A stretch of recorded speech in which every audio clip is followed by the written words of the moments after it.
One of the questions which bothered many of the Gedolei Rishonim and the Achronim, why is there no Maseches Hannukah? We have a Masechta for every part of the Torah. For every Yom Tov, we have a separate Masechta. We don't have Maseches Hannukah. Hannukah appears in Bava Kama and other places. Even in the Gemara, we have 2 pages in Shabbos which talk about which oils you're allowed to use for Shabbos. So we talk, what about Hannukah? What's Hannukah? Why isn't there more attention given in the written Mishnah in the Gemara about Hannukah? Rav Wolbe gives an explanation based on the words of Rav Hutner, and he says like this: the Gemara says in Yuma that Esther, is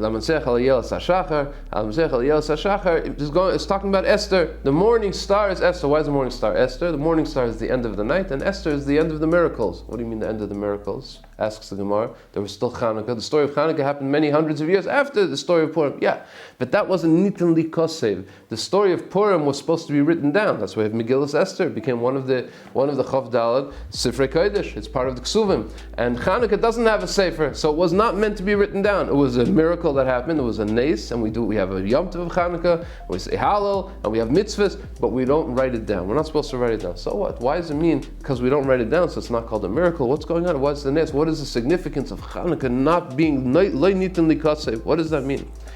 We know that the Greek society, the Greek was the center of the progressive philosophy of the day. All the great mathematicians, the great scientists, everybody lived in Greece. That's where knowledge went forth to the whole world. And they couldn't understand why the Yidden were hanging on to this ancient book, this ancient Torah, and they didn't want them to do. They wanted them to join the enlightened society, the progressive society. And so they decreed that they shouldn't learn Torah. What does the Medrash say about that? Darkness is talking about Greece. Why is darkness Greece? Because in comparison to our Torah, even the greatest and the most enlightened philosophy, science, and mathematics is all darkness in comparison to the light, to the oir of Torah. Which Torah are we talking about? We know we have 2 parts of the Torah, Torah Shebechsav and Torah Shebal Peh.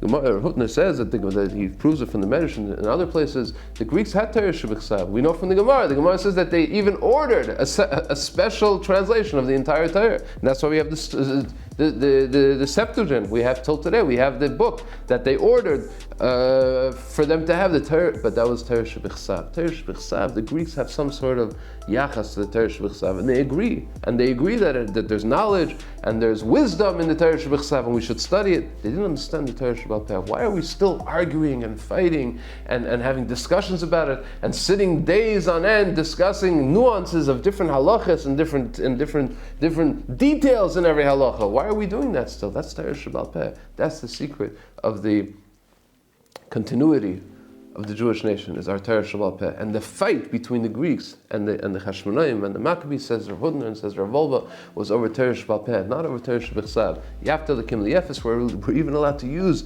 the Greek language, the Greek letters, to write a Torah, because in terms of Torah Shebechsav, it's not such a big contradiction to have Greek and Torah together, but Torah Shebal Peh, that they don't have any relationship with our Torah Shebal Peh. They don't understand it, and they will never understand it. And the fight was over Torah Shebal Peh. So that's why when the Yidden won that war, when they won the battle, it was lo nitan likasev. This cannot be written down. Even in the Mishnah, which now we do have a Mishnah, and we have a Gemara, and we have Svarim, and we have Rishonim and Achronim and Sifrei Halachas, and everything we have that are written down, but it has to remain on Torah Shebal. It has to remain on the level of Torah Shebal Peh. And Hannukah especially cannot be written down, even in the Mishnah, even in Torah Shebal Peh, even what we call the written Torah Shebal Peh. It cannot be written down, because the secret and the nes of Hannukah is the victory of Torah Shebal Peh, of the Yidden clinging to the tradition of Torah Shebal Peh and not stopping to learn. And go into any Beis Medrash, Baruch Hashem, today in the world, hundreds and thousands of Batei Medrash, you'll see that the words of Torah Shebal Peh are as alive as they were 2,000 years ago, alive today just as they were 2,000 years ago. And that's the secret of the continuity